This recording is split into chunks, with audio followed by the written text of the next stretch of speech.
TV serial रिश्ता के कहलाता में अरमान और अभीरा धीरे धीरे अब करीब आवतना। लेकिन आए दिन पोद्दार हाउस में हो रहल तमाशा की वजह से ई दोनों दूर हो जातना। शो में दादी शाह के खिलाफ चल रहल केस की वजह से अरमान और अभीरा फिर दूर दूर रहना। लेकिन अभीरा केस जीत गेली है और दादी शाह के सिर से सारा आरोप हट गई बाटे। लेकिन ये शो में ड्रामा अब यही खत्म नहीं हुई। अब कहानी में एक एक करके 7 ट्विस्ट आवे वाला बा, जिससे पोद्दार हाउस में काफ़ी क्लेश हुई। यही बीच रूही एक बार फिर नेगेटिव बन गई। हाँ, आइए आपके बताई आगे के आवे वाला ट्विस्ट के बारे में। पोद्दार हाउस लौटी हाँ अभीरा। टीवी सीरियल रिश्ता का कहलाता है में दादी शाह कोर्ट के बाद घर लौट गई हाँ, लेकिन उनके पीछे पीछे अभीरा भी घरे गई हाँ। शो में देखे के मिली कि अभीरा के घर में गईले की बात लोग खूब उनके खरी खोटी सुनाई। उनसे कहल जाए कि उन्हीं की वजह से दादी शाह के सबसे ज़्यादा दुख भइल बटे। अरमान अभीरा से माफ़ी मंगी हाँ। शो में आगे दिखावल जाई कि ए तमाशा के बीच अरमान अभीरा से माफ़ी मंगी हाँ। हालांकि अभीरा बहुत कुछ सुनावे वाला वाली, लेकिन अरमान काफ़ी रोमांटिक अंदाज में अपनी रूठी हुई पत्नी के मना ली हाँ। एपिसोड का ई सीन काफ़ी मज़ेदार होके वाला बाटे। अभीरा खाती पार्टी रखी और रूही।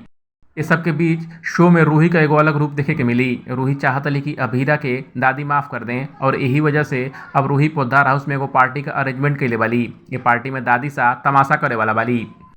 अरमान के सामने दादी शाह रखी शर्त।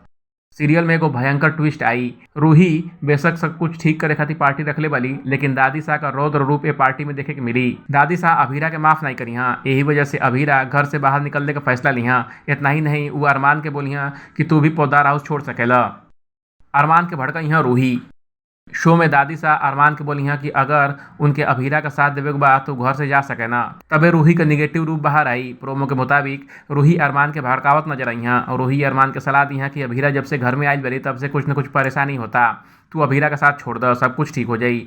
रूही अरमान के परिवार का साथ रहे के सलाह देतली। अभीरा के साथ पोद्दार हाउस छोड़ी हाँ अरमान।